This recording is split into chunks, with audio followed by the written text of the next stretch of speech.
pas d'avoir ouvert la lettre, ni même de l'avoir lue. Je suis assis à mon bureau, les mains posées de part et d'autre du feuillet manuscrit, vide de toute pensée, fixant le regard étonné de ma mère sur une photo ratée qui date de mon enfance. Cette photo est depuis 25 ans la photo d'une morte. Le feuillet manuscrit posé sur l'acajou verni fait à plusieurs reprises mention de ma mère. Je me demande quel peut bien être l'état d'esprit de quelqu'un dont on vient de ressusciter la mère 25 ans après son décès présumé.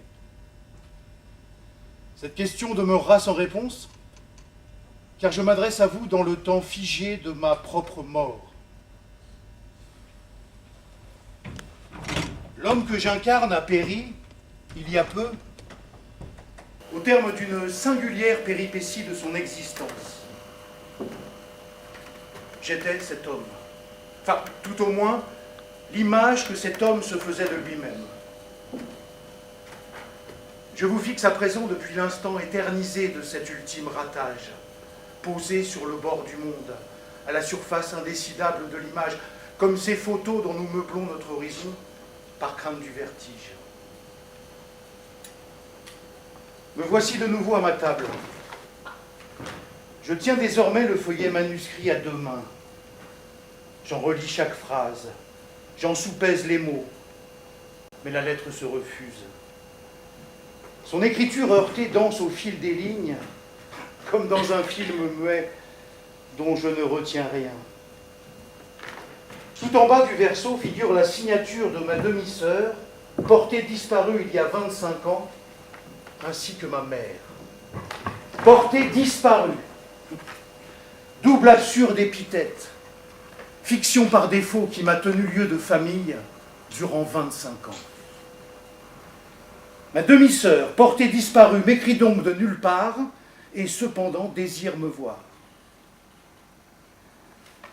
Je me surprends à recopier les quelques lignes aux allures ducases par lesquelles elle me fixe rendez-vous, comme s'il était devenu nécessaire de les transcrire de ma propre main pour accréditer l'imminence de nos retrouvailles. La lettre évoque brièvement, assez sèchement me semble-t-il, ma carrière de médecin ainsi que ma probable nomination au poste de ministre de la Santé du nouveau gouvernement. Visiblement, ma demi-sœur, sachant ce que je suis censé être, ne connaît rien de moi. Et je ne sais moi-même d'elle, cette femme de 32 ans, que l'enfant qu'elle était, qu'il m'advint de connaître, et dont la guerre fit une étrangère.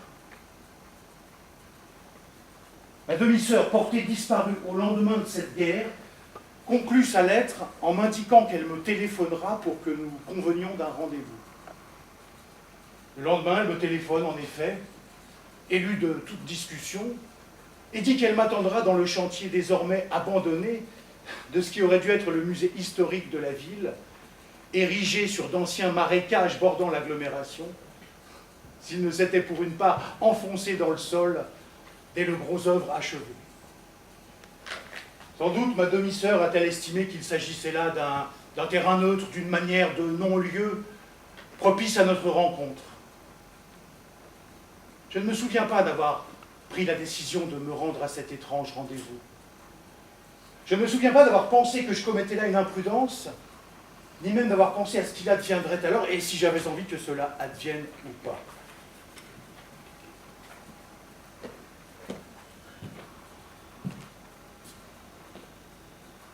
Je suis chez moi, une demi-heure avant l'heure dite. Je relis une dernière fois la lettre de ma demi-sœur, puis je l'empoche. Je me regarde dans la glace de l'ascenseur et je demande « Qu'est-ce qui se passe ?» Qu'est-ce qui se passe? Ne tirez pas! Sors-la de ta poche. Val? Sors-la. C'est toi, Val? Qu'est-ce que je te dis? Est-ce que c'est toi, Val? Sors-la très lentement. Je ne suis pas armé. Ferme ta gueule, fais ce que je te dis. Tu n'as aucune raison de t'inquiéter. Main sur la tête, demi-tour. Écoute-moi, Val. Ta gueule, demi-tour.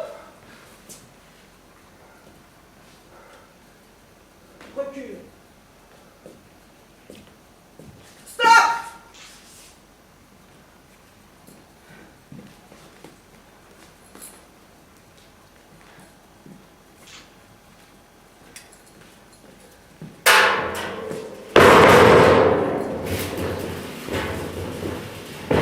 Assieds-toi. Assieds-toi!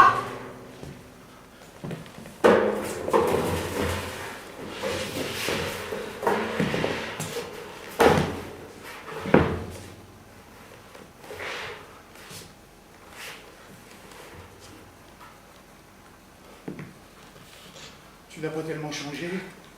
Connerie. Dans ta lettre, tu me dis quelque chose que j'ai trouvé...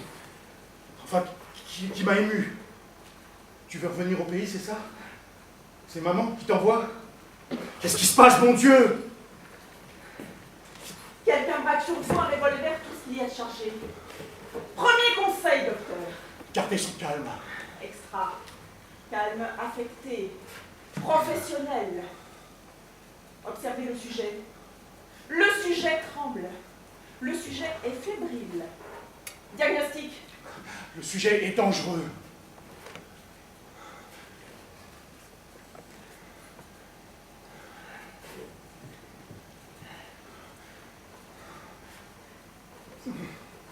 On dit que tu es le meilleur dans ta partie, Pierre.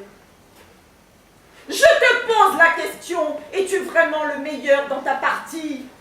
Ce n'est pas à moi de le dire. Le meilleur psychiatre, disent les journaux. Alors moi, ta demi-sœur, je leur demande, arme à la main, à quoi tient la cervelle des meilleurs? Écoute-moi, Val. Tu avais 8 ans quand nous nous sommes vus pour la dernière fois. Et toi, 22. Comme tu peux le constater, le sujet a le sens de Mais l'histoire. justement, il s'en passe des choses en 25 ans. Note qu'il peut s'en passer bien davantage en une demi-seconde. Le doigt se crispe sur la détente et les meilleurs sont instantanément rayés de l'histoire, comme n'importe lequel des salopards de leur camp. Le sujet serait-il paranoïaque? Oh, d'après moi, les journaux parleront d'une désespérée. Pourquoi les journaux parleraient-ils de toi? Mais parce que je vais le leur demander, figure-toi. Je vais leur dire, si vous n'imprimez pas mes déclarations, je fais sauter le caisson du futur ministre de la Santé. J'espère pour toi qu'ils t'ont à la bonne pièce. Tu as peur? Évidemment. Pas toi? Le sujet présente un mélange inquiétant de symptômes d'exaltation et de nervosité qui pourrait faire penser à de la peur. Seulement, détrompez-vous, docteur. Le sujet est hilar. Je ne te comprends pas. Si je suis folle, tu me comprends? Tu n'es pas folle. Si je te flatte, je ne suis pas folle. Pas au sens strict. Pas strictement folle. Malheureusement, non. Malheureusement, La folie te sauverait de la prison. mais pas de l'hôpital. Non. Mais je ne suis pas folle. Non. Donc la prison. Oui. Ou la mort. Tu as envie de mourir? Diagnostic. Tu n'es pas ma patiente. Je suis ta kidnappeuse. Tu es ma sœur. Mais parle-moi comme un frère pour voir ce que ça fait.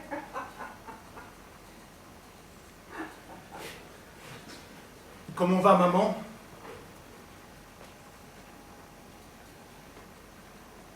Elle tousse, docteur. Comment ça, elle tousse? Le matin et le soir et aussi la journée, voyez-vous. Elle fume? Ah ah, docteur. On ne peut rien vous cacher, n'est-ce pas?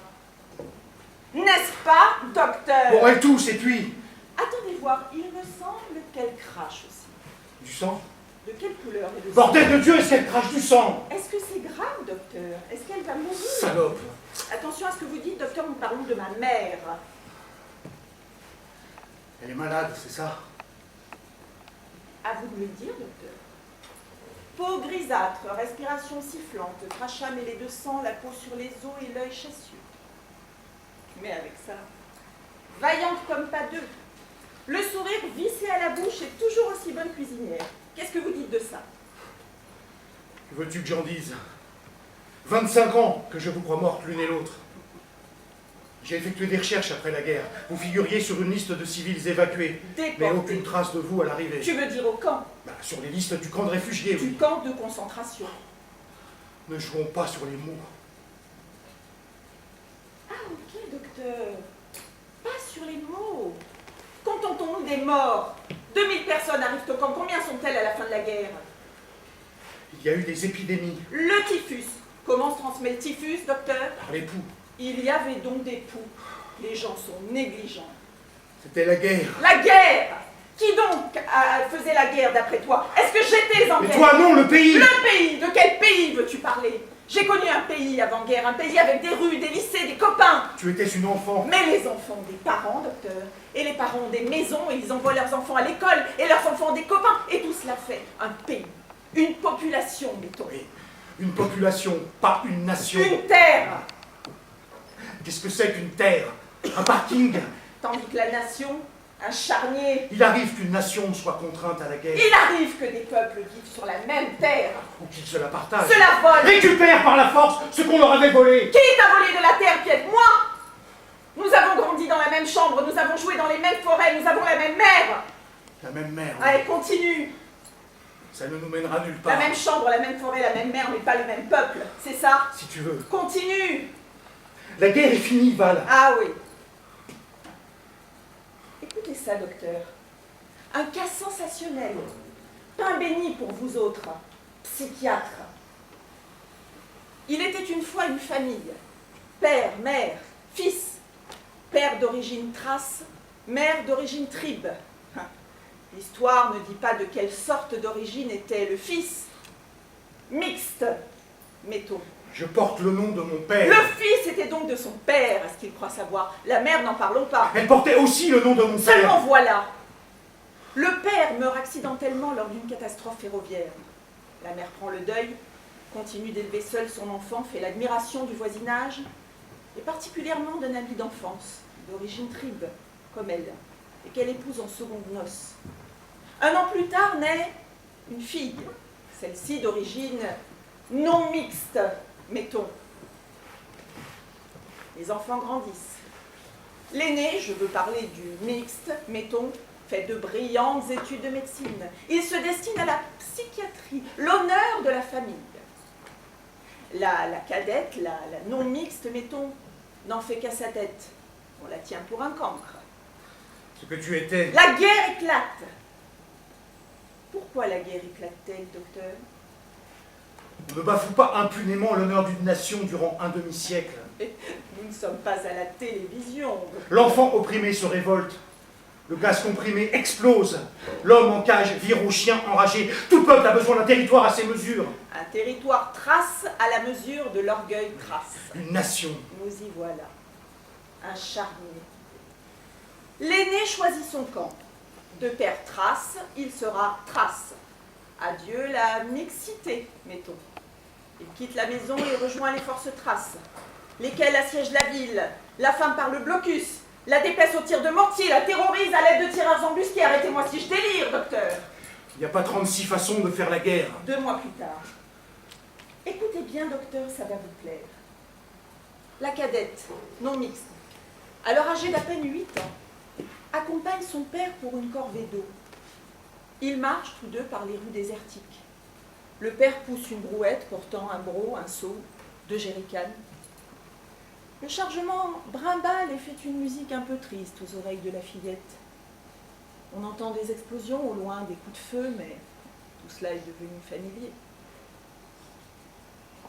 Le père et l'enfant chantonnent en marchant une chanson ancienne. Tu devines laquelle? Arrête ça. Chante-la. Sauf ta peau, trace. Chante! De quel côté penche la terre? Elle penche du côté du ciel. Ensuite! De quel côté penche le ciel? Il penche du côté de l'homme. Continue, continue, continue! Et de quel côté penche l'homme? L'homme se penche vers la terre. Que croyez-vous, docteur? À cet instant précis survient une explosion. L'enfant est branché contre une porte d'immeuble. La brouette s'envole et le père s'écroule face contre terre. Un éclat d'obus fiché dans le rein gauche. D'où venait cet obus, docteur? Nous n'étions pas les seuls à tirer à l'époque. À tirer sur la ville? La situation était confuse. Mais pas au point que les tripes gaspillaient leurs rares obus en tirant sur leur propre ville. Un obus, tout ce qu'il y a de traces, docteur, tiré par l'artillerie trace. Artillerie trace dans laquelle tu servais à l'époque. Comme médecin. Comme médecin. Il est alors question d'un médecin, justement. Les tirs redoublent. J'appelle au secours. Un homme finit par sortir d'un immeuble au péril de sa vie. Il me demande où j'habite. Nous sommes à quelques centaines de mètres de la maison. L'homme part en courant, puis il ramène maman. Les explosions cessent. Maman me serre contre elle en hurlant « Un docteur! Un docteur !» Le temps qu'on évacue papa, il était mort.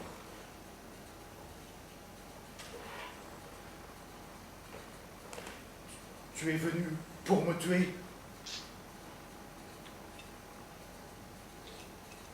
Tu as une meilleure idée?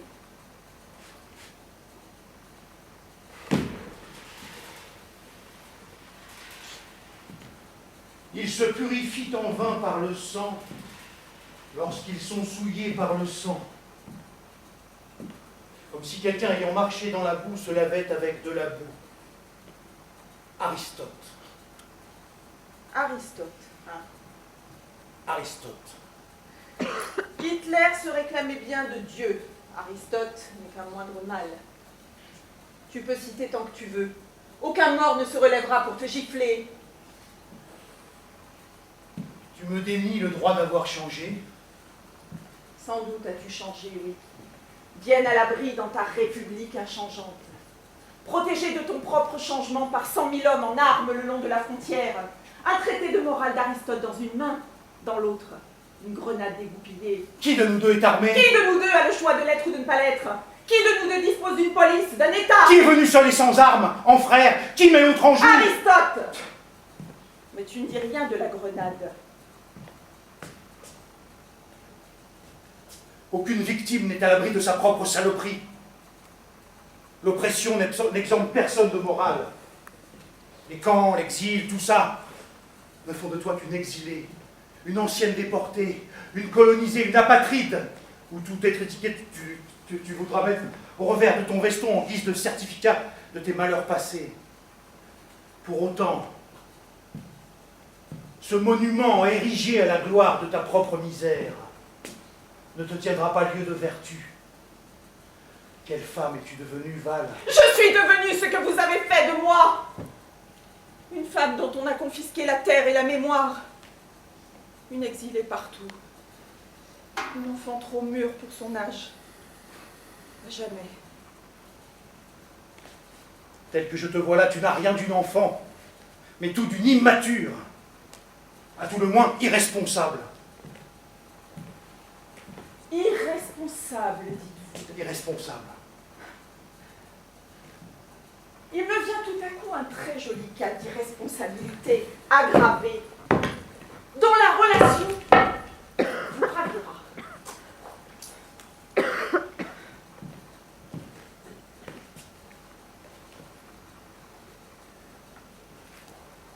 Comme de juste la chose se passe durant la guerre. Je veux parler de notre guerre, docteur. Dans une famille mixte, mettons. Une nuit de novembre, sans en avoir avisé quiconque, le fils aîné, de père Thrace, étudiant en médecine, rejoint clandestinement les forces thraces.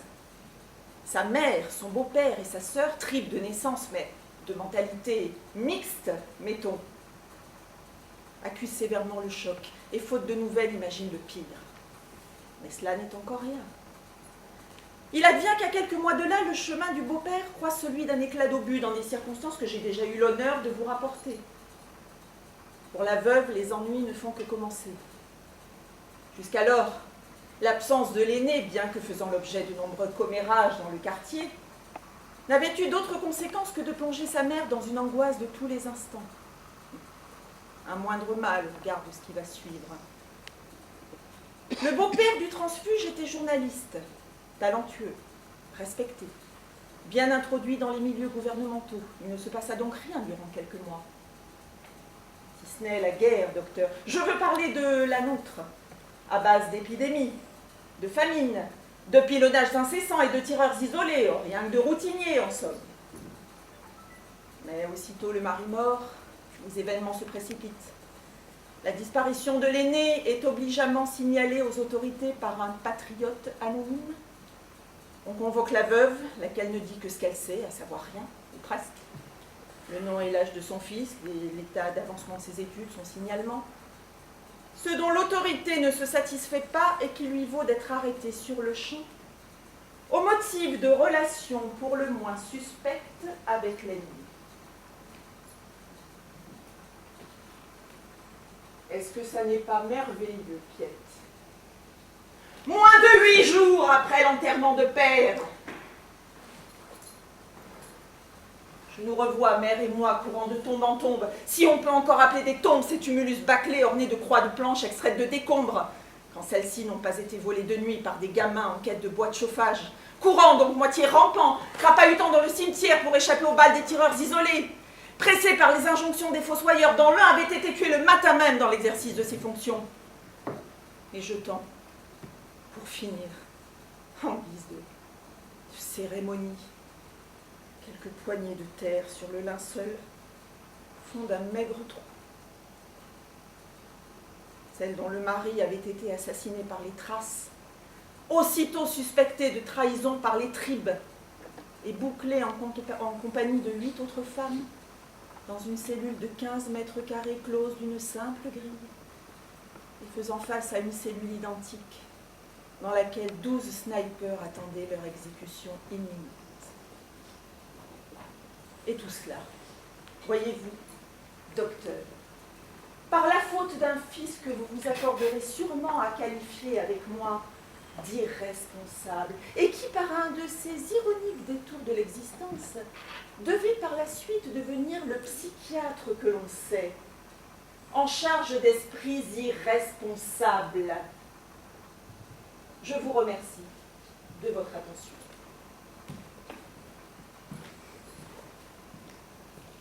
Et puis,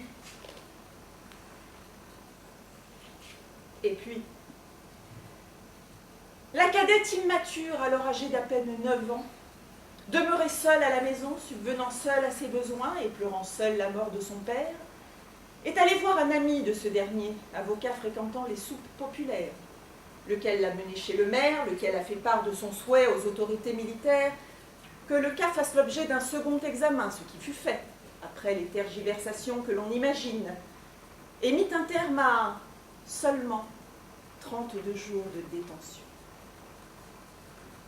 Un commentaire, docteur Ozzy. pas plus envie de commenter que de me justifier. Une histoire pour une autre, tout au plus. Les faits, tels que je les ai vécus, si dérisoires qu'ils puissent te paraître au regard de ce que tu as vécu toi-même. J'avais alors 22 ans.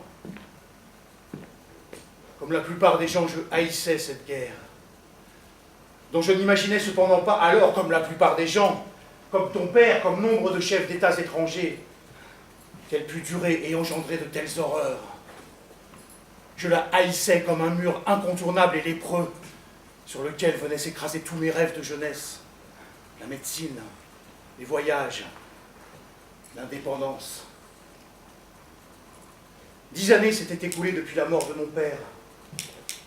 J'avais lu et relu les 2 douzaines de livres qui composaient son univers de référence, transmis de génération en génération, et que lui-même relisait sans cesse. Anthologie de contes et de légendes, recueil de poésie populaire, de chants, annales du peuple thrace, histoire de chefs de guerre.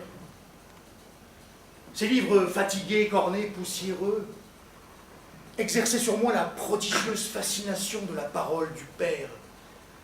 Ils me dotaient d'un héritage de valeurs, renvoyant tout au peuple, à la nature, au sacrifice.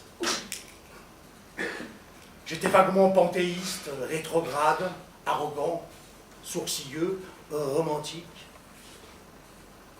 Un moment de kitsch. 2 ans auparavant, j'étais tombé amoureux d'une étudiante, rencontrée le jour même de mon entrée en faculté. La fille unique du directeur d'une grosse affaire de machine-outils. Jolie, vive, distinguée. Nous nous sommes fréquentés durant plus d'1 an avant de coucher ensemble. Elle était vierge. Je n'avais pour ma part jusqu'alors connu que des prostituées. L'amourette, comme de juste, vira à la passion à la furie amoureuse, et la furie au désespoir lorsqu'elle me plaqua pour se fiancer dans les règles avec un jeune et prometteur avocat d'affaires. Sa lettre de rupture me parvint un vendredi. Le samedi, je fis avec toi une dernière promenade en forêt. Le dimanche soir, j'avais rejoint les lignes traces.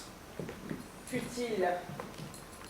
Il me semble que nous embrassons le plus souvent de grandes causes pour des motifs futiles. Futile et con. Futile, oui, con, sans doute. Pitoyable, tout ce que tu voudras, mais réel. Comme est réel dans le rêve la peur engendrée par des périls imaginaires.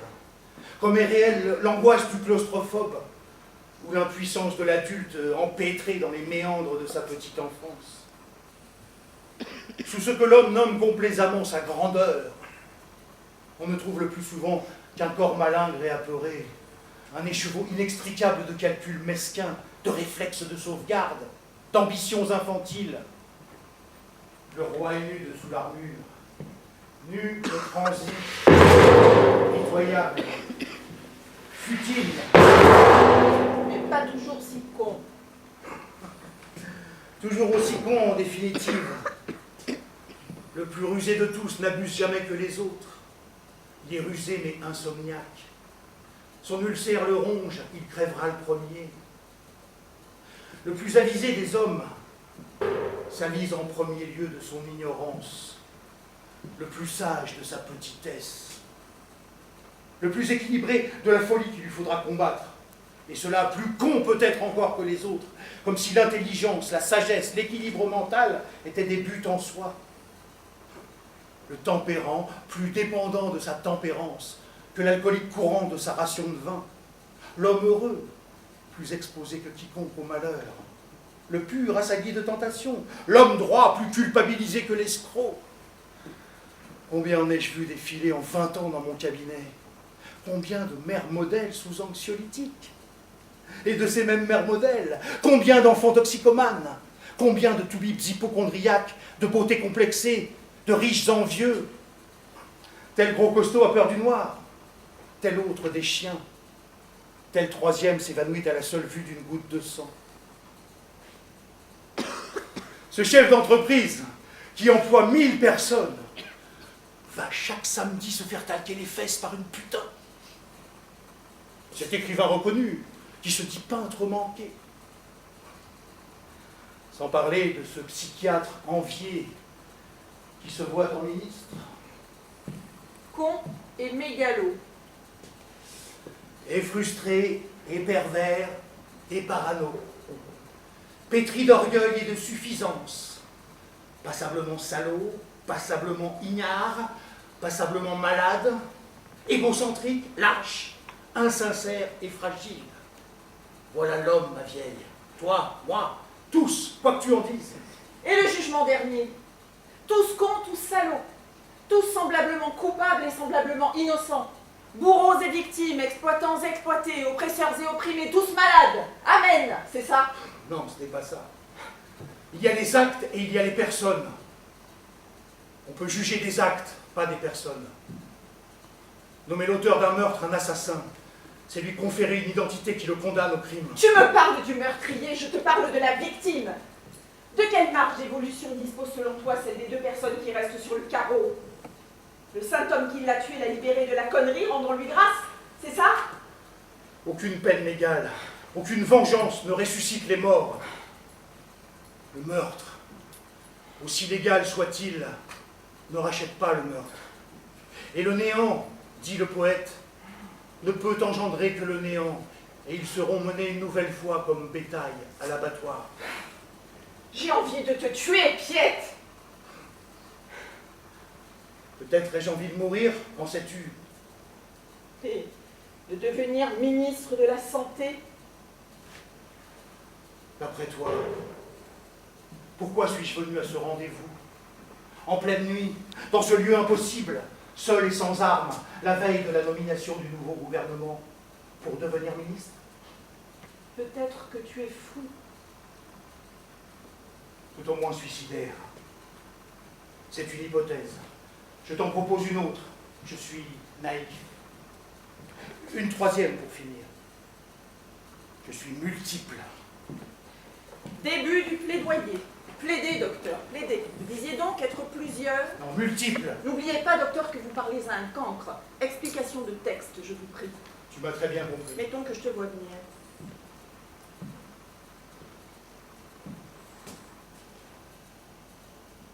La mort de Svet, ton père, m'a affecté plus que tu ne le penses. J'ai souffert. Je souffre encore de notre séparation. Tu sais, j'ai vu nos troupes à l'œuvre dans le pays. J'ai traversé des villages détruits par les milices qui nous précédaient. J'ai vomi à la vue d'hommes crucifiés sur la porte de leur maison. Les Thraces avaient donc une conscience. Cette conscience était mon propre frère et je ne le savais pas. Les Allemands n'étaient pas tous nazis. Je ne faisais qu'exécuter les ordres, votre honneur. L'horreur était la même dans les deux camps. Ouais, à 100 000 morts près. C'est faire fi des 2 millions de Thraces que vous avez massacrés durant la Deuxième Guerre mondiale. 200 000, monsieur le ministre, et non pas 2 millions, comme votre propagande se complète à dire. Et parmi ceux-ci, 50 000 juifs et tziganes, sans parler des quelques milliers de tribus qui se sont directement opposés au massacre. À partir de quel chiffre peut-on parler de génocide, selon toi? Massacre perpétré par des ultranationalistes à la solde d'Hitler. Extermination programmée d'un peuple. Par les nazis. Par les tribes. 200 000 partisans tribes sont morts en combattant les nazis. Génocide des Thraces d'un côté, résistance contre l'envahisseur allemand de l'autre. Résultat, un demi-siècle de domination tribe au sortir de la guerre. Tu veux dire 50 ans de mise entre parenthèses de votre cher vieux rêve de grande nation Thrace, désormais chose faite. Vous ne nous avez pas laissé le choix. Vous, nous, j'avais 8 ans. En quoi serais-je responsable des forfaits d'une fraction de mes ancêtres? Quant à toi, tu es né d'un mariage mixte. En quoi serais-tu concerné par la pureté de la race? L'homogénéité ethnique. Langue de bois. Réalisme. Cynisme. Etc. Deux gamins qui se jettent à la figure les clichés politiques hérités de leur père. Le seul cliché politique que mon père m'ait laissé en héritage consiste en un morceau d'acier fiché dans son rein gauche. Un argument définitif que je ne t'ai pas encore jeté à la figure. Tu peux toujours me tuer. Ça te coûtera la vie. Nous pourrirons sans bruit dans nos tombes respectives, définitivement acquis à l'ordre des choses. Un fait divers parmi tant d'autres, sans autre conséquence que d'alimenter les haines ancestrales. Tu as une meilleure solution? Oui. Tu ranges ton arme, nous nous embrassons et je t'emmène fêter nos retrouvailles. Et puis? Et puis je te trouve un logement, du travail. J'ai déjà tout ça. Mais à l'étranger. Cette ville est la ville où je suis née. Mais à présent, je ne suis plus qu'une impureté ethnique. Quant à finir ma vie sur le lambeau de terre que vous nous avez concédé à l'issue de la guerre, et qui nous tient désormais lieu de pays, pour ne pas dire de ghetto, dans la très probable misère et sous la menace perpétuelle d'une nouvelle invasion, non. Merci. Tu te racontes des histoires, Val. 2 millions de tribes vivent encore dans ce pays. Ils ne font l'objet d'aucune discrimination. Parole de ministre. La pure vérité. Bon, finissons-en. Qu'est-ce que tu as en tête? Une folie, docteur. Les journaux. Beaucoup trop d'illettrés dans ce pays. Alors quoi? La radio, docteur. Vous allez parler à la radio. Vous allez leur expliquer qu'ils vivent dans un cimetière, que ce pays est bâti de toutes pièces sur un charnier, et que maman les a maudits jusqu'à son dernier souffle. Maman? Elle est morte, Piette. Elle a été incinérée la semaine dernière.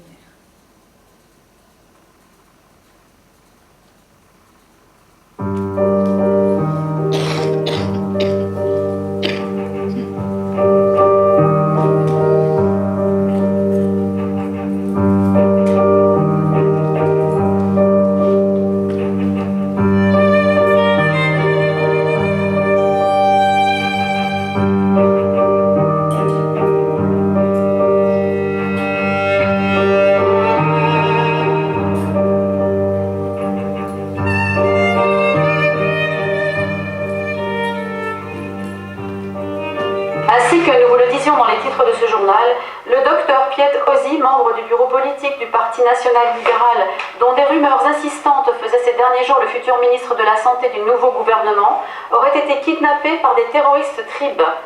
Un enregistrement du docteur Ozzi, parlant de toute évidence sous la contrainte, est parvenu cette nuit à différents organes de presse du pays ainsi qu'à l'étranger. La nature de la déclaration d'une dizaine de minutes, pur produit de la propagande mensongère tribe, lue d'une voix monocorde par le docteur Ozzi, ne laisse aucun doute quant à l'origine de ces ravisseurs. Ces derniers menacent d'exécuter leur otage si cet enregistrement n'est pas diffusé à l'antenne aux heures de grande audience. Le ministre de l'Intérieur, qui a d'ores et déjà réuni une cellule de crise, a exclu toute possibilité d'accéder aux revendications des terroristes. De nombreux barrages de police ont été mis en place, ainsi qu'un dispositif exceptionnel de surveillance aux frontières et dans les aéroports. Dans un communiqué de presse, le Parti national libéral exprime, je cite, « Je ne crois pas qu'elle ait souffert. Elle n'a d'ailleurs pas dit grand-chose ce soir-là. Comme tous les soirs, après que je l'ai fait manger, assise très droite dans son lit, le dos calé par des coussins, calme et pâle, les yeux clos, ses lèvres entr'ouvertes tétant l'air de la chambre, elle me demande de lui décrire l'état du jardin. Je dis que le forsythia est en fleurs. Déjà, dit-elle. Je regarde son visage. Ses yeux, à présent grands ouverts, semblent voir à travers le mur blanc qui leur fait face. Elle a su qu'elle mourrait. Dès qu'elle fut alitée, elle sut qu'elle ne s'en relèverait pas. Elle s'est installée d'à côté du lit, comme pour laisser place à la mort.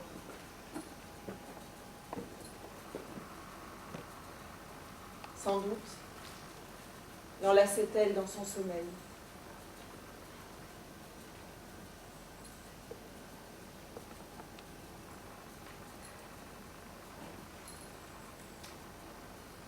Je n'ai pas connu ma propre fin.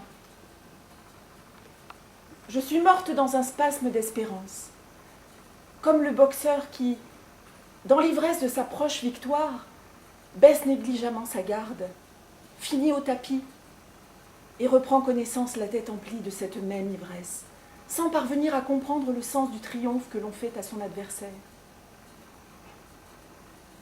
Qui donc étais-je pour acculer ainsi le monde dans les cordes? À moins que je n'ai su tout cela dès le début. Auquel cas, Piet l'aura su avant moi, et ma mère, avant même que l'idée ne m'ait effleurée. Je peux situer précisément l'instant où elle l'a su. Peu après la mort de mon père, notre quartier a été pilonné durant 2 jours. Le matin du 3e jour, les tirs ont cessé. Nous étions bloqués. Des gravats bloquaient la porte d'accès à la cave. Les casques bleus nous ont passé de la nourriture par un soupirail. Pendant ce temps, un bulldozer dégageait les éboulis au-dessus de nos têtes. Puis la porte s'est ouverte et nous sommes sortis. La première chose que j'ai vue, mon lit, au milieu de la rue, parmi les plâtras, coiffé d'une fenêtre déchiquetée. Notre immeuble n'était plus qu'un squelette d'immeuble. Une conduite éventrée crachait une eau rougeâtre. Une porte suspendue dans le vide battait comiquement au dernier étage, comme si le squelette applaudissait à son propre spectacle. Tout se taisait. Maman grinçait des dents. Il a fallu partir. La Croix-Rouge a distribué des vêtements et des vivres. Les casques bleus nous ont emmenés dans des camions de transport de troupes. Nous avons franchi les lignes, escortés par les blindés roulant au pas, durant des heures. Nous avons traversé des villages déserts, entièrement dévastés par le feu. Succession obsédante de façades noires, d'entrelacs de poutres calcinées, de plaies d'obus béants sur les décombres. Il faisait déjà nuit quand nous sommes sortis de la zone occupée. Les camions se sont arrêtés dans le premier village tenu par l'armée Tribe. Un ancien supermarché avait été ouvert pour nous accueillir. Nous étions environ 200. Des lits de fortune avaient été installés parmi les anciens rayonnages. Maman a attaché nos 2 mains droites avec une ficelle. Quand je lui ai demandé pourquoi, elle m'a serré contre elle sans un mot. Puis nous nous sommes endormis. Durant 6 jours et 7 nuits, nous avons vécu dans le supermarché. Le matin du 7e jour, après de brefs combats, les traces ont envahi le village. Des soldats sont entrés. Un officier a tiré en l'air. Nous nous sommes tous jetés à plat ventre. L'officier a parlé brièvement, dans le silence complet. Nous devions nous tenir prêts à partir le lendemain matin pour un camp d'internement. Les soldats ont relevé tous les noms. 2 heures plus tard, les Français sont venus nous expliquer qu'ils avaient négocié avec l'armée thrace. Seuls les hommes seraient faits prisonniers. Une femme s'est mise à crier. 2 hommes se sont battus, d'autres hommes les ont séparés. Le lendemain matin, les autocars sont venus prendre les femmes et les enfants. Les hommes nous ont regardés partir. Les Français nous ont expliqué qu'ils nous emmenaient dans leur pays. Nous avons roulé toute la journée, jusqu'à la mer. Un bateau nous attendait.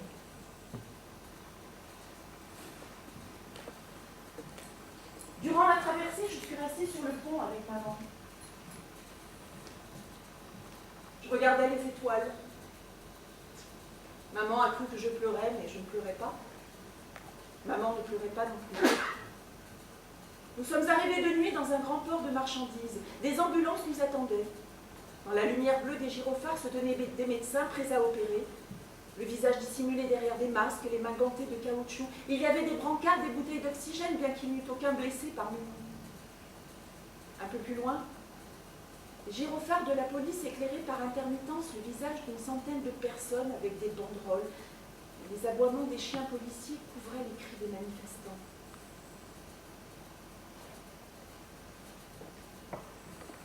Les Français discutèrent longtemps avec le chef de la police. Les camions militaires nous ont emmenés jusqu'à un grand gymnase à la périphérie de la ville. Un repas nous y attendait. On nous attribua des habits propres, des lits de camp, des couvertures. Le lendemain matin, des autocars français sont venus nous chercher. Les chauffeurs portaient un uniforme sur lequel était imprimé le nom de l'entreprise de transport. Ils nous distribuèrent des casquettes publicitaires, de façon que le nom du transporteur soit filmé par les caméramens qui nous accompagnaient. Un journaliste m'a interviewé durant le voyage. Il m'a montré des lettres d'enfants français qui nous souhaitaient la bienvenue.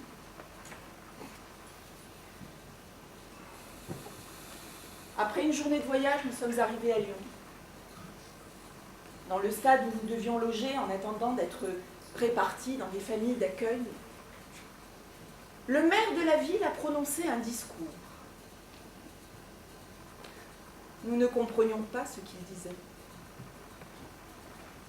Je regardais la salle immense, les lumières, les blouses immaculées des infirmières, les visages de ces hommes et de ces femmes en bonne santé, ces grandes tables dressées pour le souper.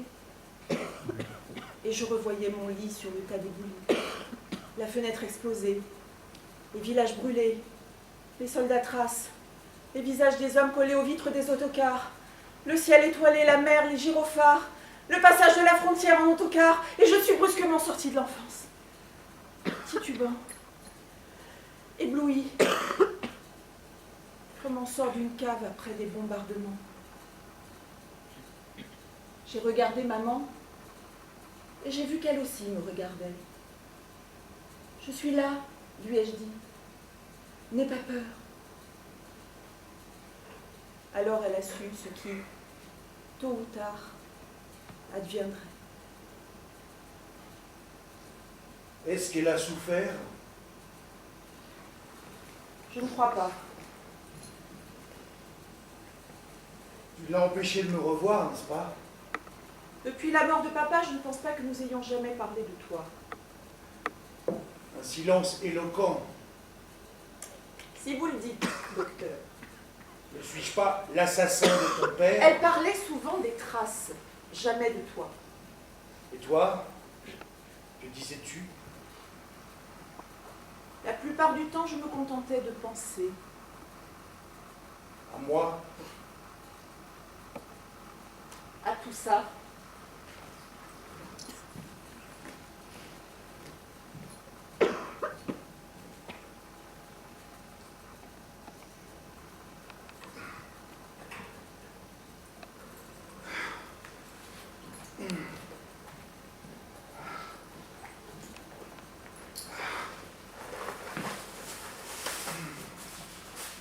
Il y a de quoi manger.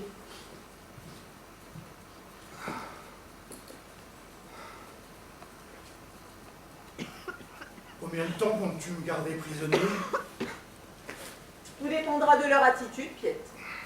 Pour l'instant, il n'est question que de terroristes tribes qui auraient enlevé le brillant docteur Piet Ozzy. Le ministre de l'Intérieur interdit qu'on diffuse la cassette. Bref, tu ferais mieux de manger, car rien n'a encore seulement commencé. Tu veux dire que tout est déjà fini? Vous parlez par énigme, docteur. C'est malheureusement très clair. Ils ne céderont pas au chantage.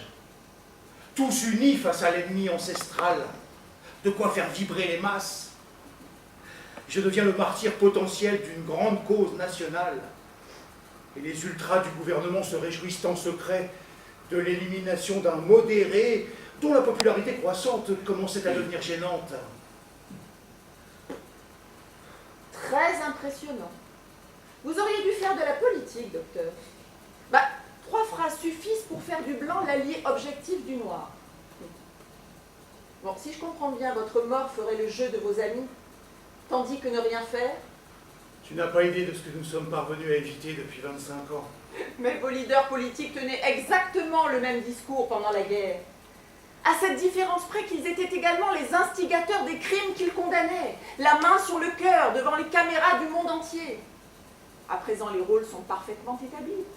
D'un côté, les fascistes, majoritaires, qui chauffent le peuple à blanc dans la perspective d'une élimination pure et simple des tribes. De l'autre, les modérés, tenants de la démocratie, qu'on envoie redorer l'image de marque du régime et bercer les instances internationales de propos apaisants. Nous pesons le poids de nos suffrages. 32% aux dernières élections.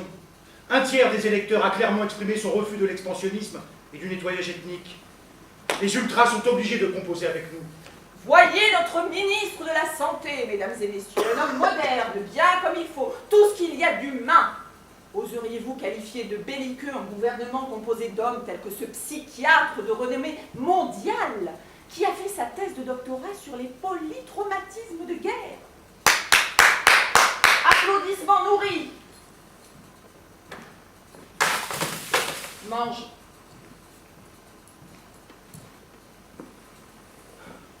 Remarquez comme chacun de nos actes est réversible.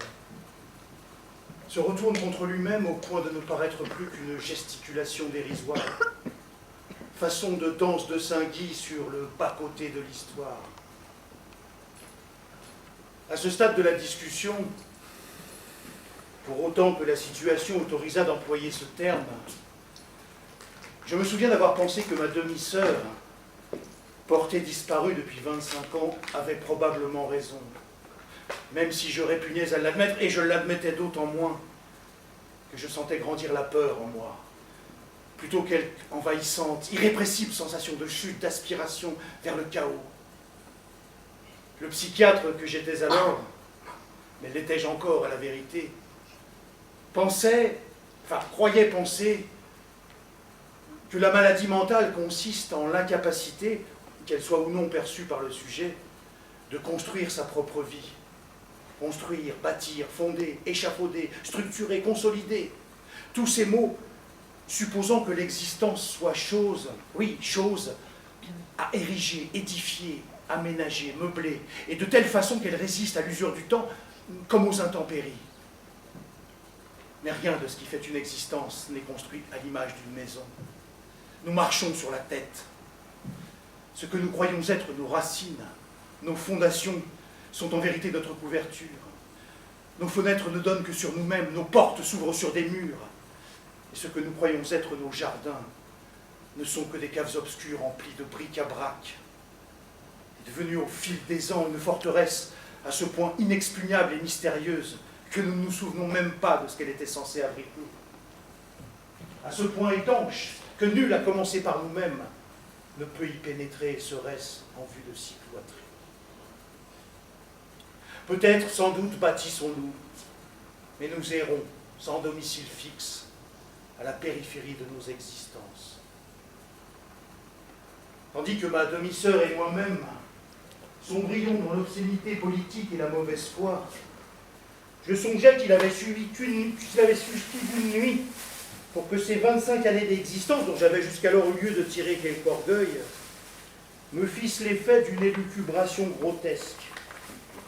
Dès lors, que m'importait qu'elle me traitât de marionnette ou de fantoche.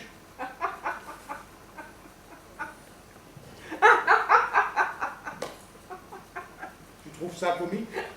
Oh oui, alors là, d'un grand comique. Te voir pique-niquer à Croupton dans ce bunker culturo-hystérique. Fouiller dans le plastique à la recherche de ta pitance.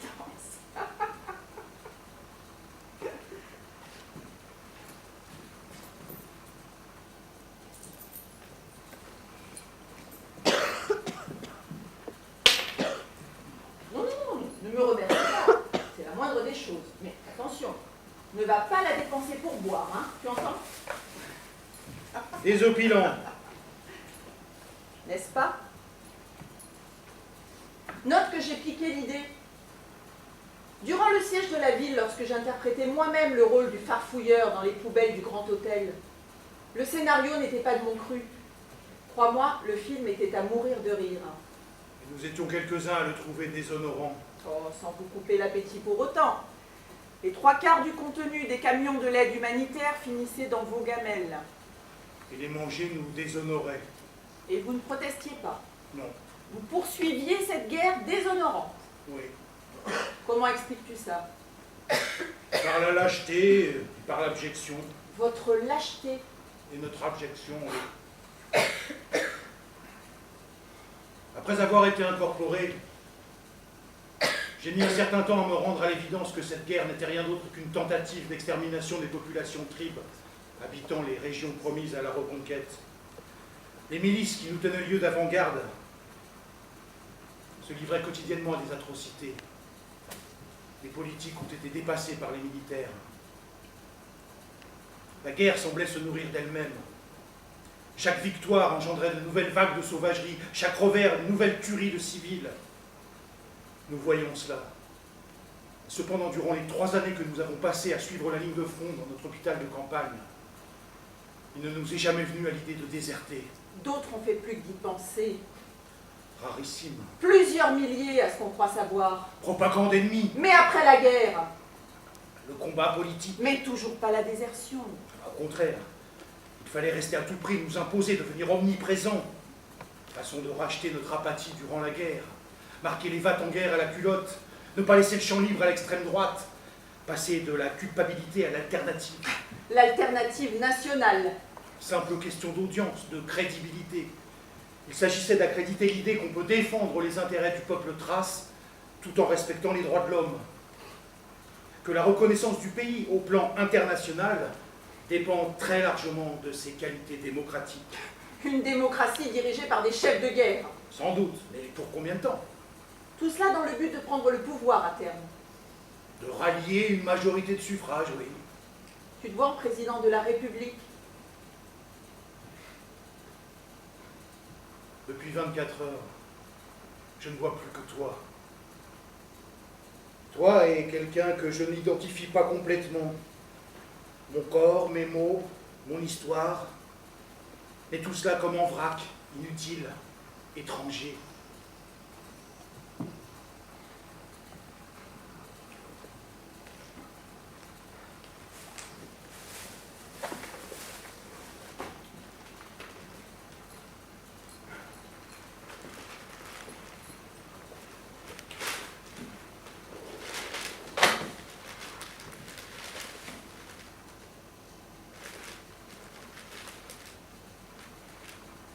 Il y a 5 ans, j'ai épousé un Français.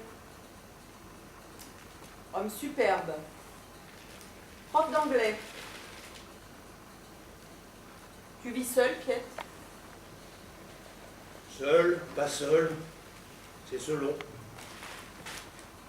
L'amour te rend plus seul. Celui qui aime un peu sait qu'il est impossible d'aimer complètement. D'autant plus que l'autre est là, dans le même temps, le même lieu, à portée de main, disponible, attentif, et cependant inaccessible. Je ne crois pas avoir jamais aimé une femme. Ou peut-être les ai-je toutes aimées sans le savoir. Bien possible après tout. Tes yeux se portent sur un être, et ils se changent en pierre. Et tu te changes toi-même en pierre dès lors qu'il consent à te rendre ton regard. 2 statues fragiles, tombant l'une contre l'autre, s'entrechoquant, se brisant, avant de s'éparpiller, fragments, débris, poussière mêlée. Nous avons divorcé. Les enfants? D'après vous, docteur, pas d'enfants. Et pourquoi? Une histoire toute simple, docteur.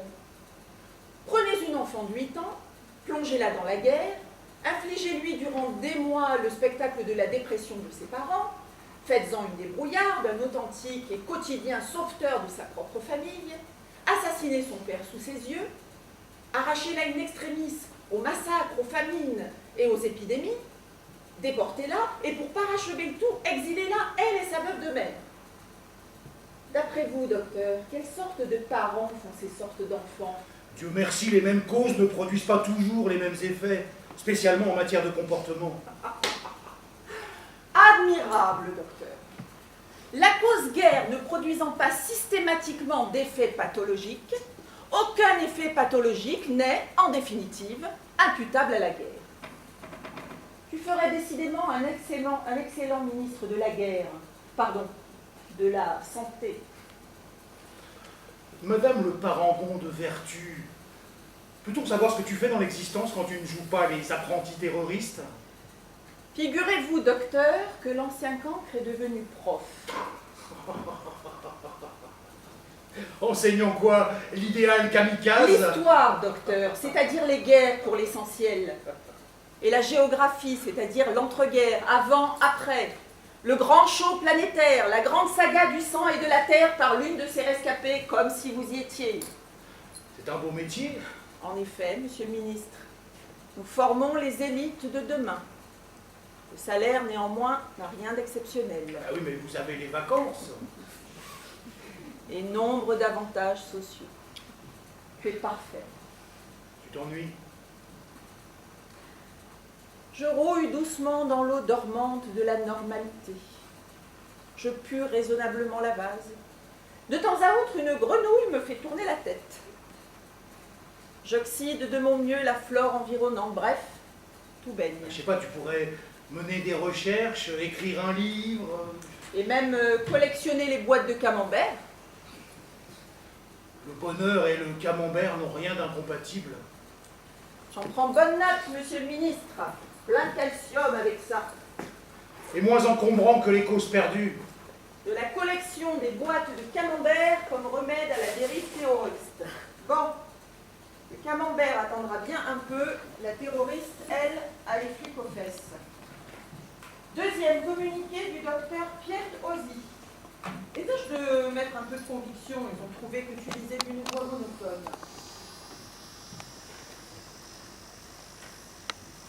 Tu espères vraiment que je vais lire ça? Prends le magnéto.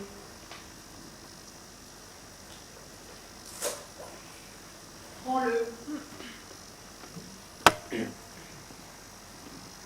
Le bouton rouge.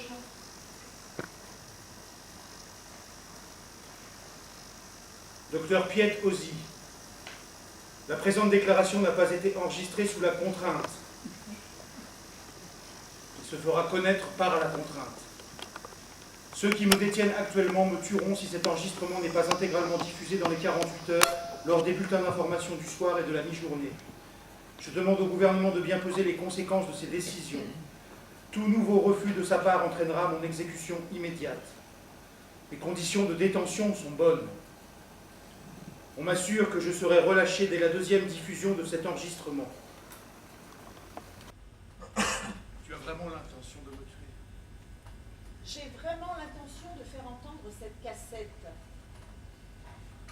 Tu me viseras entre les yeux et tu tireras. Je t'arroserai d'essence et j'y mettrai le feu, comme vous l'avez fait à 25 hommes du village de Nat. Je t'écorcherai vif et je te couvrirai de gros sel comme vous l'avez fait à Clamp. Je te castrerai et je t'étoufferai avec tes propres couilles comme vous l'avez fait à Kanicha. Je te tailladerai les veines et je contemplerai ton agonie comme vous l'avez fait à Sinili, à Plot et à Danaoth. Je te viserai entre les yeux et je te tirerai. Ma main ne tremblera pas plus que les vôtres. Ma vue ne se troublera pas, car ceux que je verrai alors, tes yeux l'ont vu des centaines de fois il y a 25 ans. En ce cas, je sais que tu souffriras. Tu souffriras bien davantage et plus longtemps que tu n'aurais jamais cru qu'il était humainement possible de souffrir.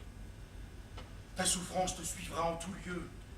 Elle sera ton amant, ton compagnon, ton ombre, ta prison. Et tu te surprendras plus d'une fois à rêver qu'un homme vienne à son tour t'en délivrer d'une balle en plein flanc. J'ai assez de balles pour nous deux. Lis! Au terme d'une guerre dont le but affiché était de nettoyer cette partie du monde de toute présence tribe, les ultranationalistes thraces, après avoir envahi la République tribe, ont froidement planifié le massacre et la déportation massive de la population et perpétré ce faisant d'innombrables crimes de guerre et de crimes contre l'humanité. Ils ont été jugés. Et condamnés, donc avérés. Mais où sont les coupables? Certains sont morts durant la guerre, d'autres se sont suicidés, d'autres encore ont été assassinés, quelques-uns sont en cavale. Et ceux qui les commanditaient? La thèse est connue, mais elle n'est pas conforme à la vérité. Je te l'ai dit, les politiques ont été dépassés. Le tribunal international ne l'a d'ailleurs pas retenu. Ne l'a donc pas jugé. Lis! Le nouvel État thrace, dont une moitié du territoire a été usurpé par la guerre, est donc fondé sur des charniers que les dirigeants actuels s'emploient très activement à gommer de l'histoire, avec la complicité des grandes nations qui ont laissé se dérouler le carnage et cautionné cette spoliation. À celles et ceux des nouvelles générations qui douteraient encore que de telles horreurs aient pu être commises par leurs pères, je dis ceci: creusez et vous trouverez. Mais qui espères-tu convaincre avec ça? Mais vous parlez à une terroriste, docteur. Une terroriste ne convainc pas, elle terrorise. Est-ce la guerre que tu prônes? Une nouvelle guerre, de nouveaux charniers? Tu prônes l'oubli, moi le souvenir. Le souvenir. Et puis, la justice. Divine? Mais Dieu est de votre camp. À 8 ans déjà, quand un déluge de bombes nous précipitait dans les caves, je pensais, Dieu est de l'autre camp. Chaque explosion criait le nom de Dieu. Une punition tombée du ciel que je ne connaissais pas. Dieu me punissait-il pour mes mauvaises notes à l'école? Est-ce que Dieu me cherchait à travers la ville? Dieu n'entendait-il pas mes prières? Dieu, voici Dieu. Je suis Dieu, sifflèrent durant 3 mois les 3000 obus quotidiens. Volonté de Dieu, proclamait à toute heure les kalachnikovs et les avions qui survolaient la ville à basse altitude. Dieu et les sirènes, Dieu et les grenades, Dieu et les cris des femmes et les appels dans l'obscurité. Dieu, Dieu.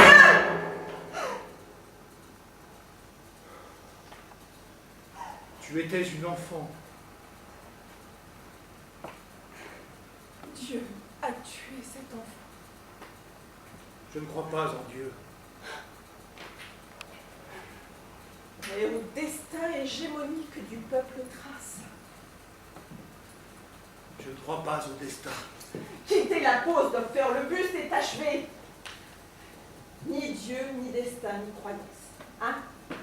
Impeccablement sanglé dans son uniforme rationnel, le futur ministre de la Santé garde la tête froide en toutes circonstances. Tu n'es toi-même pas mal en vengeresse solitaire. Je te paraissais sans doute plus convaincante en disparu.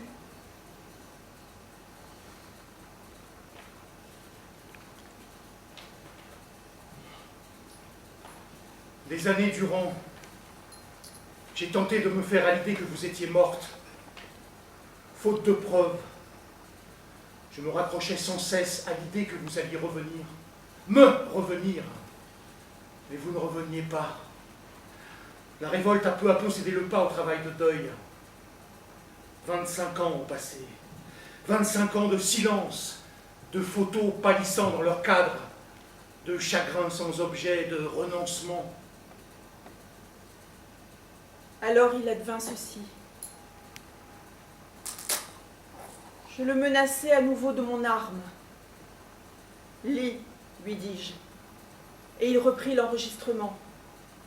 Je voyais plus que je n'entendais chacun de mes mots sortant de sa bouche, Des milliers de maisons aussitôt avalés par le magnétophone, comme entrant à la mort dans sa gangue de plastique.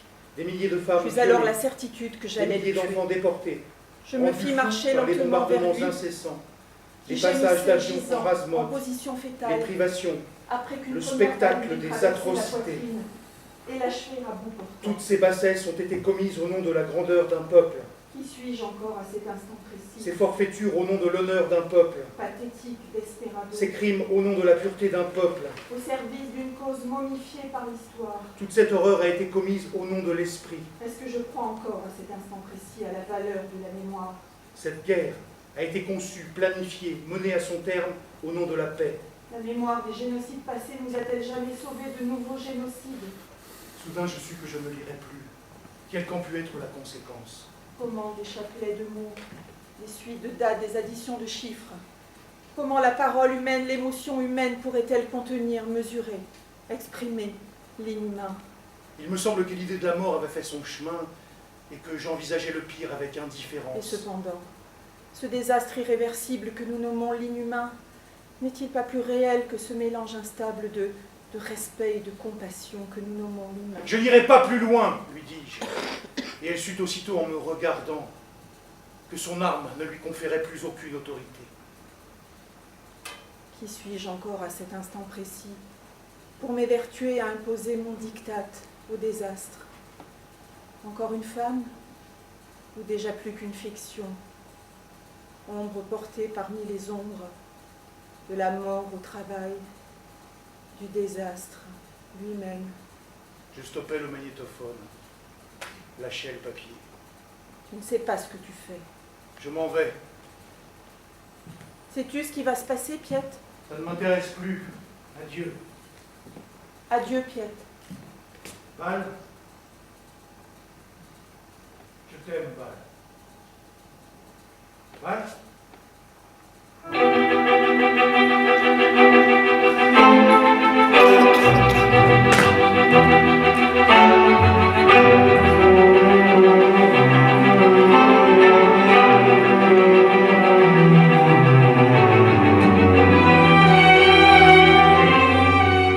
Cela n'a pas eu lieu. Il ne s'est rien passé. La cassette inachevée a été envoyée et n'a pas été diffusée. La police, dit la radio, intensifie ses recherches.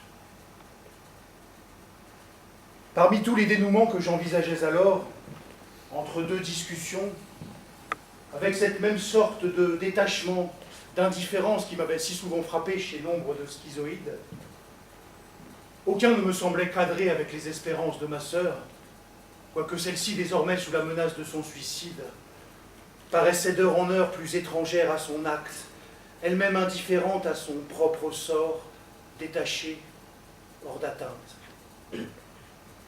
Je me fis la réflexion que ces retrouvailles, en annulant d'un coup 25 années de séparation concrète, avaient paradoxalement révélé quelque initiale séparation que les caprices de l'histoire nous avaient infligée. Combien d'individus font un demi-frère et une demi-sœur, me demandai-je absurdement. Les taux se resserrent, docteur. Les enquêteurs sont désormais sur une piste considérée comme sérieuse. Un suspect qui tentait clandestinement de passer la frontière est actuellement interrogé dans les locaux de la Sûreté nationale. Ces gens-là connaissent leur affaire. Le gars va sûrement passer des aveux complets. Quelque chose sur moi? Ces derniers temps, ta secrétaire t'a trouvé tendu. Comme de juste. Elle trouvera bientôt une liste de rendez-vous mystérieux que mes chers camarades ne tarderont pas à qualifier de contacts répétés avec les activistes tribes. Tu ne sembles guère nourrir d'illusions au sujet de tes chers camarades, on dirait. Des pragmatiques, Val. Pas plus salauds que d'autres, des types charmants dans l'ensemble, de grand calme. Tout comme toi. Ceci près qu'aucun d'eux n'aurait hésité à t'abandonner le canon dans le bec, te laissant le soin d'imaginer le fin mot de l'histoire. Aucun d'eux n'aurait couru le risque de se faire abattre. Aucun d'eux ne serait même venu à ce rendez-vous. Tu n'es donc pas comme eux, Non, mais tu es des leurs. j'étais des leurs. Et maintenant? Maintenant je ne suis rien. Rien qu'un informe planqué derrière 2 rangées de dents. J'étais. Et toi que je vois là devant moi, comme irréel, surgi de mon passé, tu incarnes l'après, mais ton désir est indéchiffrable. Mon désir est un désir mort, un rêve d'enfant. La terre se nourrit des morts, puis elle nourrit les cauchemars des adultes. L'enfant nourrit un rêve, mais ce rêve est un ogre. Le rêve prend-il fin? L'enfant s'est consommé. Je t'abandonne volontiers la terre entière si tu me débarrasses de l'ogre. Ça ne marche pas comme ça, Val. J'étais ton ogre, tu es le mien. Nos passés s'entre-dévorent et ils ne nous laisseront bientôt plus que la peau et les os. Mais que fais-tu du regret et de la compassion? Voilà 48 heures que tu t'acharnes à me ramener à la raison sans qu'à aucun moment tu n'aies paru blessé de mes blessures. Je regrette, Val. Foutu menteur! Tes regrets ne s'appliquent qu'à toi-même. Tu t'appliques toi sur ton sort et tu cherches désespérément une issue. Je te tuerai, Piet, puis je me tuerai. L'issue nous enlacera. Ensemble, nous irons nourrir la terre de nos ancêtres. Qu'importera ce que les guerres à venir dessineront en surface? Tu prônes le regret, mais tu refuses le pardon. M'as-tu seulement demandé pardon? Me l'accorderais-tu? Quand la victime demande grâce, connaît-elle la réponse du bourreau? Du moins, le bourreau, se sait-il bourreau? Tu nous as trahis. Pour ne pas trahir la mémoire de mon père. On ne persécute que les vivants. Vous ai-je persécuté? Tu as choisi le camp de nos persécuteurs. Lesquels furent persécutés en leur temps? Mais je n'étais pas née. Je te parle des peuples, de l'histoire des Je te peuples. parle de moi, ta demi-sœur et de notre mère. Et de quoi parle la professeure d'histoire? Et le psychiatre, que dit-il? Le nourrisson réclame-t-il un... Le nourrisson n'a pas de conscience. Mais adulte aussi. Je te parle donc de trahison consciente. Tout choix conscient suppose une trahison. Se refuser à quelqu'un, c'est trahir son désir. Le quitter, trahir sa confiance. Ne pas le quitter, se trahir soi-même. Surtout ne pas se sentir coupable, hein? Jamais. Le credo du psychiatre. Laissez pitié de voir qu'en règle générale, le sentiment de culpabilité est entièrement à la charge de la victime. Mais qu'est-ce que tu te reproches? Et crois-tu qu'il soit si aisé de survivre à l'obus qui a tué son père? Tu n'as pas tué ton père, Mais quelqu'un l'a tué! Et tant que nul ne se détache de la foule pour me dire « J'ai tué votre père, accordez-moi votre pardon, je ne puis pardonner à quiconque !» Je porte donc seul tout le poids de la faute. La haine est pire encore, qui me lie à ce meurtre par cela même qui l'a engendré. Comment haïr un être humain sans se haïr soi-même, d'appartenir à l'espèce humaine? Comment éviter que le bourreau sans nom et sans visage mon semblable haï finisse par revêtir ma propre identité? Alors tu as pensé à moi? J'ai voulu agir, tu n'étais qu'un pion dans la partie que j'engageais. Puis le visage du tueur? Puis son complice. Puis quoi? À toi de me le dire, Piet. Je suis ton frère. Prouve-le-moi.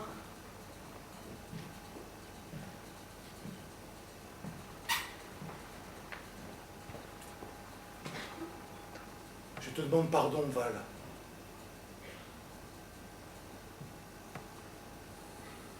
Crois-tu que maman te pardonnerait? Sachant ce que j'ai fait et ce que je n'ai pas fait, elle me pardonnerait, oui. Elle t'a pardonné, Piet. Peu avant de mourir, elle m'a fait jurer de venir te le dire. Je voudrais tellement te croire. Qu'a-t-elle dit exactement?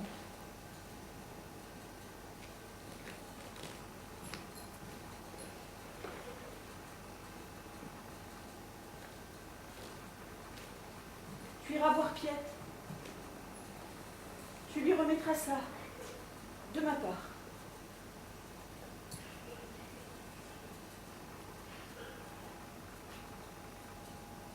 Une alliance.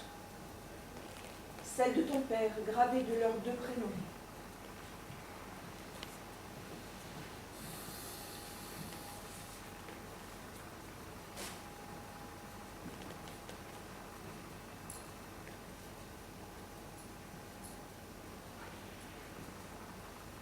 Elle n'avait rien dit de tel. J'avais retrouvé l'alliance peu après sa mort dans le fatras de la petite boîte qu'elle avait emportée en exil, contenant des photos de son enfance et de ses 2 époux, quelques bijoux, ainsi que notre ancien numéro de téléphone qu'elle composait parfois, sans se soucier de l'heure, lors de ses pathétiques accès de nostalgie. L'immeuble avait été reconstruit. Lorsque quelqu'un décrochait, elle restait muette, guettant derrière la voix impatiente des échos de la rue, du quartier. Je suppose qu'elle devait souvent penser à son fils. Mais elle ne prononça son nom en ma présence qu'une seule fois en 25 ans. Nous regardions ensemble une émission consacrée au pays. Soudain, nous l'aperçûmes qui parlait dans un meeting. Le commentateur évoqua l'influence croissante du mouvement modéré conduit par le député Piet Ozzy. « Piet !» corrigea-t-elle. Et ce fut tout. Lorsqu'on la libéra après son mois de détention, elle accourut à l'appartement et me trouva endormie près du poêle, serrant contre moi un sac contenant des pommes de terre, quelques conserves et une livre de pain. La serrure de la porte d'entrée avait été arrachée durant les perquisitions qui avaient suivi son arrestation. Je ne pouvais m'absenter pour aller chercher de l'eau, du bois ou de la nourriture sans qu'on nous volât quelque chose. L'appartement avait été de la sorte vidé au fil des semaines de tous ses meubles, à l'exception des lits, d'une table, de 2 ou 3 chaises. Tous les ustensiles de cuisine avaient disparu, ainsi que tous les appareils électroménagers, à commencer par la radio et la télévision. Le fait que le poêle n'ait pas été volé étonna grandement ma mère. Plus encore l'étonna le fait que les quelques 6000 volumes que contenait la bibliothèque de mon père n'aient été dérobés. Des années plus tard, elle en parlait encore. Elle voulait à toute force y voir la trace d'un restant d'humanité chez ceux qui cependant nous avaient consciencieusement dépouillés. En ce mois de décembre, la disparition du poêle nous eût été fatale. Les voleurs n'étaient donc pas des assassins. Les livres, quant à eux, étaient tout ce qui nous restait de mon père. Les voleurs n'étaient donc pas des brutes.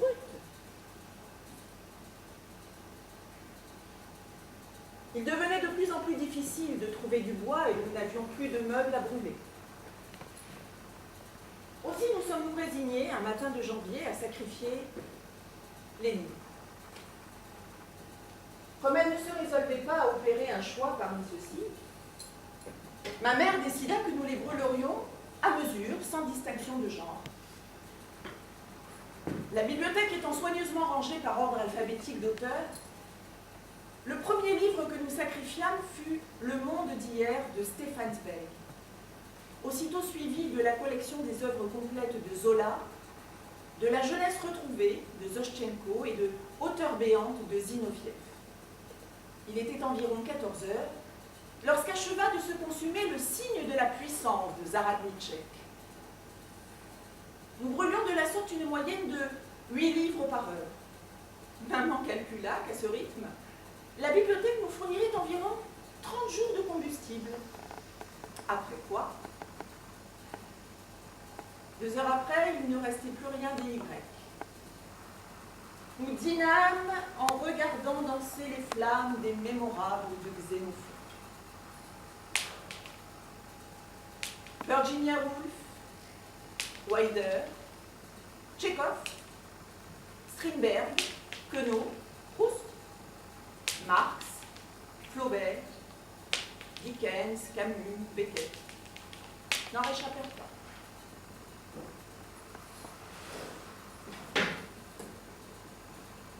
Jours après qu'eut débuté cette auto-da-fé, il était environ 20 heures, maman s'apprêtait à sacrifier notre dernier livre, Logement hivernal du japonais Tomoji Abe, lorsque l'alerte nous précipita à la cave. Nous y restâmes 2 jours et 2 nuits. Lorsqu'on nous en sortit, l'immeuble avait été détruit. Tu me caches quelque chose. Elle est ici, Piette. J'ai rapporté ses cendres. Mais pourquoi diable ne... Écoute. Eh bien quoi? Tu m'entends pas, on dirait. Ça se rapproche. Ne bouge pas, je vais voir. Attends.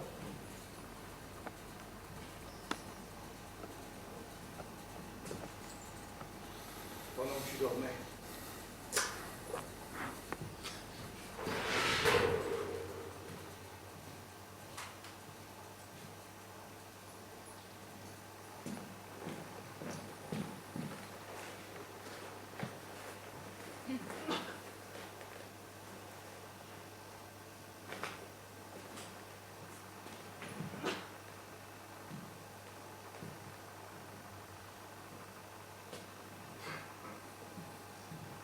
Maman. Tu ne l'aimais pas, n'est-ce pas? Tu ne l'as jamais aimé. Trop vieux, trop pétriqué, trop imbu de sa petite personne, dépourvu de tendresse, uniquement soucieux du scrupuleux respect de ses horaires de bureau et de la propreté de ses cols de chemise. Je te voyais chaque matin, le regardant cirer méticuleusement ses chaussures. Et je voyais tout spécialement ce petit pli qui se formait à gauche de ta bouche, et le mépris qu'on y lisait alors. Mais lui ne voyait rien. Aussi as-tu appris la nouvelle de sa mort dans cet accident ferroviaire, avec une sorte de soulagement. Mon Dieu, as-tu dit. Et tandis que le fonctionnaire de police te débitait embarrassé les formules d'usage, je compris, moi, merci mon Dieu. Val n'a jamais appris quel genre d'homme c'était, comme si toi et moi nous étions convenus de n'en jamais rien dire. Chaque année, à date fixe, nous fleurissions généreusement sa tombe, et tu versais alors quelques larmes sur ta jeunesse gâchée dans ce mariage. Ce fait, le père de Val était tout autre, mais vous aviez alors l'un et l'autre 40 ans. Et ton amour pour ce second mari se renforçait chaque jour de ta haine croissante pour le premier. Je le savais, et tu savais aussi combien j'avais moi-même haï ce père qui m'avait élevé à coups de triques et d'images pieuses. Aussi ne m'aurais-tu jamais destiné cette alliance, sauf dans l'imagination de ma demi-sœur. Et il me semble t'apercevoir à travers elle, malheureuse et muette sur ton lit de mort, ne pouvant te résoudre à prononcer ne fût-ce que mon nom. Ainsi soit-il. La vérité ne nous est d'aucun secours. C'est la fiction qui nous sauve. Voilà ce que le psychiatre avale difficilement. Si l'on veut que l'idée de bâtir son existence ait un sens, il faut lui en inventer un, l'extirper du chaos et s'en faire une histoire. Nos vies sont des biographies chiffonnées par le temps. Je vous parle comme seul un mort parle au vivant, c'est-à-dire que je tiens les propos qu'on me prête. Et voici venu le moment attendu, où le vivant qui s'exprime par ma bouche, auteur soudainement débusqué de la fiction, ne sait plus dire sa vérité sur cette guerre, sa vérité d'homme seul, sa vérité de citoyen, sa vérité politique, sa vérité artistique. Car les vérités sont innombrables et contradictoires, et que nul ne s'explique en vérité par la bouche des morts, sans mentir. Val! Val! Un chat! Un foutu chat, mon Dieu! Qu'est-ce que tu as cru? Rien de spécial. Tu as fouillé mon sac. Pourquoi m'avoir menti au sujet de l'Alliance? Pourquoi m'avoir menti au sujet de ton père? L'héritage spirituel et tout ce fatras. Sans doute en m'engageant, agissais-je comme j'aurais aimé qu'il le fasse. Tu tiens là ta réponse pour l'Alliance. D'autres questions? Oui, tu parlais de ces cendres. Elles sont ici, je te l'ai dit. Pas dans ton sac. Je les ai cachées, Pourquoi les avoir apportées? parce qu'elle me l'a demandé. Ne mens pas. Qu'est-ce que ça a de si invraisemblable? Trop vraisemblable, justement. Si la réalité était vraisemblable, il serait aisé de prévoir l'avenir. Bon, en admettant qu'elle ne me l'ait pas demandé, qu'est-ce que ça change? Si tu l'as fait de ton propre chef, c'est que tu as une idée en tête. Dans un cas comme dans l'autre, Laquelle? les disperser. Où ça? Discutons-en. Ici. Pourquoi pas dans une décharge? Si tu me disais plutôt à quoi tu penses. Sur la tombe de mon père. Impossible. Tu as peur? C'est pas la question. Alors quoi? Le cimetière a été transféré. Transférer? Ce n'était pas vraiment un cimetière. Un parc public, oui, avec des milliers de tombes. Nous manquions de cimetière à Eh l'époque. bien, c'est à nouveau un parc. Les corps. Que sont devenus les corps? Réponds! Je me suis opposé à cela, comme à tant d'autres choses. Mais tu es resté. Qu'avez-vous fait des corps? Il y a une sorte de monument. Je t'ai posé une question. Ils ont été regroupés. Ultime charnier. Mais qui peut vivre dans une ville où le moindre terre-plein est transformé au cimetière? Personne. Une ville envahie par des tombes est une ville morte. Question qui l'a tuée? Assez! Les tueurs ressuscitent la ville à coups de bulldozer. Est-ce qu'il y a des apéritifs dansants, des pissotières pour chiens, des vendeurs de saucisses? Des gamins qui galopent, des adolescents qui se bécotent, des promeneurs, des vieux qui somnolent. De la vie. Puis à quoi bon? Bon, alors où? Tu te souviens du coin de bois où je t'emmenais jouer? Nous y sommes retournés la veille de mon départ. On me prenait alors fréquemment pour ton père. Tu m'avais construit une cabane dans un arbre. Un orme centenaire. Le tronc était creux, on pouvait y monter par l'intérieur. J'apportais des appâts et nous tentions d'attirer les oiseaux. Tu les connaissais tous à l'époque. Le préféré était la citelle. Et moi, le merle d'or. Nous leur jetions des graines. Quand tombait le soir, tu allumais un feu. Et tu me posais des questions. Que se passe-t-il après la vie, Piette? Il ne se passe rien, Val. C'est le néant. À quoi ressemble le néant, Piette? Rien. Comment le sais-tu? Et faute de réponse, nous tisonnions les braises. Alors, qu'en dis-tu? Elle aimait la forêt. Allons-y, Et pas si vite. Comment comptes-tu franchir les barrages? nous irons à pied. Mais il nous faudra traverser toute la ville. Nous la contournerons. Et après, que feras-tu? Je ne sais pas.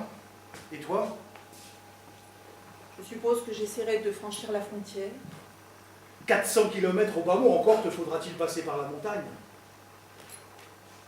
Quelle heure est-il? 20 heures. Et le sommaire de ce journal. Madame, mademoiselle, monsieur, bonsoir. Coup de théâtre donc dans l'enlèvement du docteur Piet Ozzy par des terroristes tribes. Le lieu de détention de celui-ci avait, semble-t-il, été découvert par les forces de police depuis plus de 24 heures. Après avoir longuement cerné l'endroit sur lequel nous ne disposons à cette heure d'aucune information, les forces spéciales ont donné l'assaut cet après-midi à 16h30.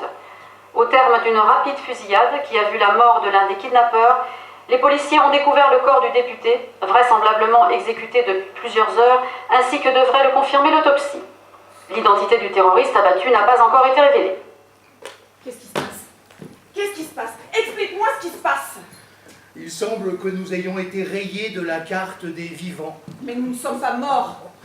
Non, nous ne sommes pas morts. Ce qui ne les empêchera pas de nous enterrer.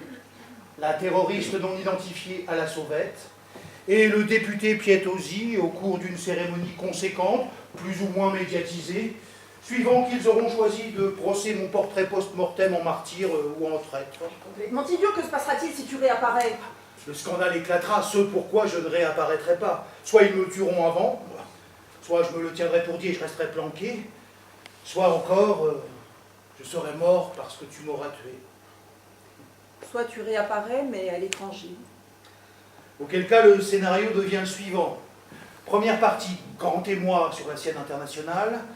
Deuxième partie, des têtes tombent, à commencer par celle du chef de la police. Épilogue, je me pends dans ma chambre d'hôtel. Pourquoi te pendrais-tu? Je l'ignore, Val, mais celui qui rédigera ma lettre d'explication saura me le faire dire. Quand repars-tu? Tu oublies que je suis morte. La terroriste non identifiée est morte. La professeure d'histoire, elle, prend le premier avion et rentre bien tranquillement de vacances pour retrouver ses lycéens. Et maman? C'est à toi de voir.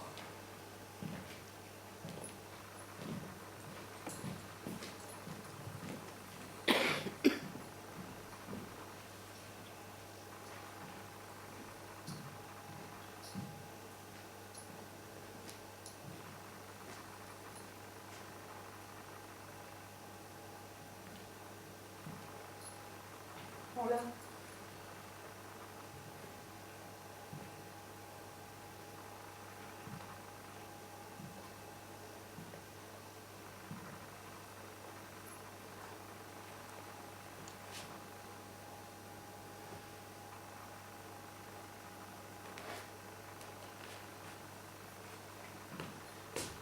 Impossible.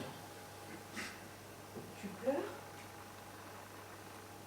Ça te surprend? Je ne t'avais jamais vu pleurer. Les grands frères ne pleurent pas. Je ne retournerai pas chez moi, je veux dire là-bas. Ah bon, et où iras-tu? Je ne sais pas. Nous pourrions... Nous? Pourquoi pas? Et nous pourrions quoi? Repartir à zéro. Pourquoi pas, mais où? Ailleurs. Mettons. De quoi avons-nous l'air, je te le demande. De deux fantômes dans deux sales draps. Il a fallu que je décolle. Tu n'as jamais pu t'empêcher de déconner. À l'école, déjà. Une vraie fouteuse de merde. Vieux.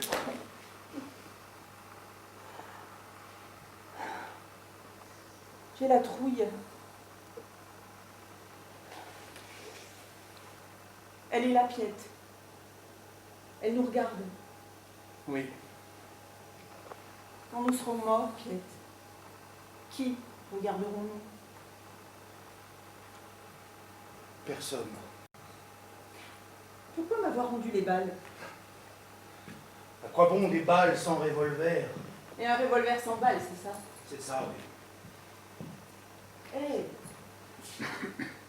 on va s'en sortir, petit père. D'une manière ou d'une autre. À condition de ne pas trop penser. Une chose après l'autre. Premièrement. Les cendres. Deuxièmement. La frontière. Troisièmement. Ailleurs. Mettons.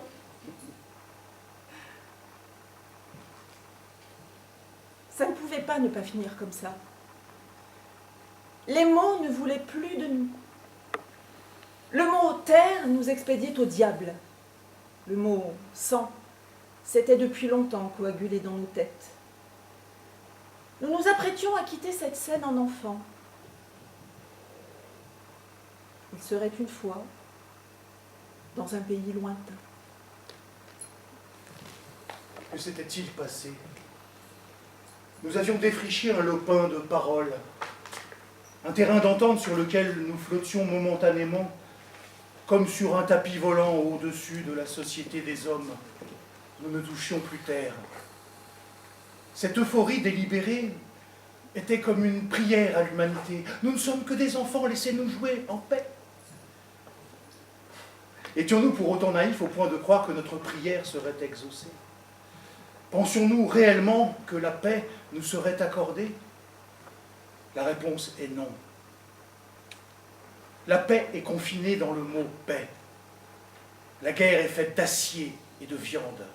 Elle ne se paye pas de mots. Qu'avions-nous décidé en définitive? De lever le camp. Nous partions, nous quittions, nous laissions, nous abandonnions. Va la raison. Ça ne pouvait pas ne pas finir comme ça. C'était écrit. Tu viens? L'impression de quitter un rêve. Tu ne rêvais pas. Mais quelque autre peut-être nous rêvait. Le jour va bientôt se lever. Et le quelque autre se réveillait alors. Alors quoi?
À la régie, Isiaka Diarra et Gérard Garnaudier.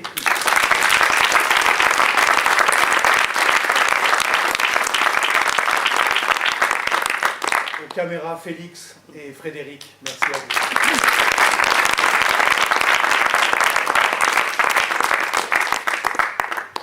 Cette soirée est un peu particulière, comme vous l'imaginez, au vu des récents événements et le télescopage avec ce texte fabuleux. Donc c'est vrai que c'est un petit peu dur. D'habitude, les premières, c'est souvent des fêtes, même avec des textes lourds, c'est pas le problème. Là, c'est vrai que ça nous a quand même considérablement anéantis. Donc, humblement, en toute humilité, je voudrais dédier ces premières, les deux premières, celles d'hier et ce soir, à toutes les victimes de ces carnages immondes et inacceptables. Voilà. Je voudrais aussi dédier cette représentation à quelqu'un qui nous manque beaucoup, qui faisait partie du foyer rural, qui est le foyer rural depuis des années, et qui aurait été inévitablement parmi nous ce soir. Je pense à Nathalie Trobeau, qui faisait partie du foyer, comme je vous l'ai dit, que beaucoup d'entre vous connaissent et dont l'absence est cruelle. Voilà. Et puis je voudrais vous remercier, vous, d'être venus ce soir. Ça nous fait très plaisir. Merci à vous. Et je voudrais aussi, puisque les circonstances l'exigent, pour ceux qui ne le savent pas, il y a une marche prévue demain à 15h à partir du parking de l'Ardèche à Fayence, en hommage à toutes les victimes dont je parlais tout à l'heure. Voilà, le temps qu'on change, on revient. Et encore merci à vous. Merci.